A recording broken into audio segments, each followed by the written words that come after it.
Yes, at nahirapan tayo dahil ang daming pwedeng maging best player of the game. Edward Bautista, Neil Sese. But again, we have to choose the one, and that one is still being fixed dito sa ating interview. And again, ang dami nila nakascore. Steven Pera also finished in double figures with 14 points. Pero ang dami nila, 6 players scoring in double figures. Pero again, there can only be one. And that one is, ito si Jerwin Nagrao finishing with 19 points and 4 rebounds and 2 assists and 2 steals. Kuya Jerwin, first of all, congratulations dito sa panalo ninyo that you have now locked up number 1 at the end of this elimination even though may isa pa kayong laro. Kuya Jerwin, ano ba ang naging usap-usapan ninyo heading into this matchup against a very dangerous JJV Lakisan? First of all, thank you so much for this win, Lord. No, so we offer this win to you. We just stuck with the plan. Whatever yung mga sinabi ng mga coaches namin, and we executed lang. We tried our best to execute our plays. And yun, nag-pay off naman and we got the W. Boss Ray? Siyempre, idol natin to pagdating sa mga perimeter. Pwede ba natin tanungin yung, alam ko, sikreto mo to eh. Siyempre, marami nanonood ng live, marami nanonood na Lakas 40, Kalibre 45, sa aking mga bata.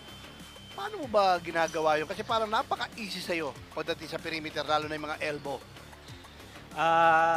Sir Ray, ano lang po, sa practice lang po talaga, yung mga hindi talaga nakikita behind the play, yung hard work sa practice, yung repetition, yung puyat, and yung sacrifices. Kasi resulta na lang po yung panalo sa kayong sinasabi mong parang napakadali no, sa game. But behind that, yung hard work talaga. Wala akong shortcut sa pagiging hard worker.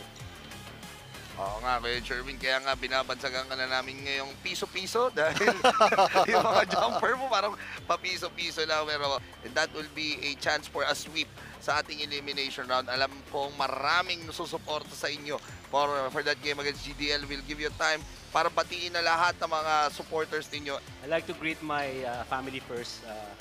First of all, my wife who's watching at home and my 2 daughters.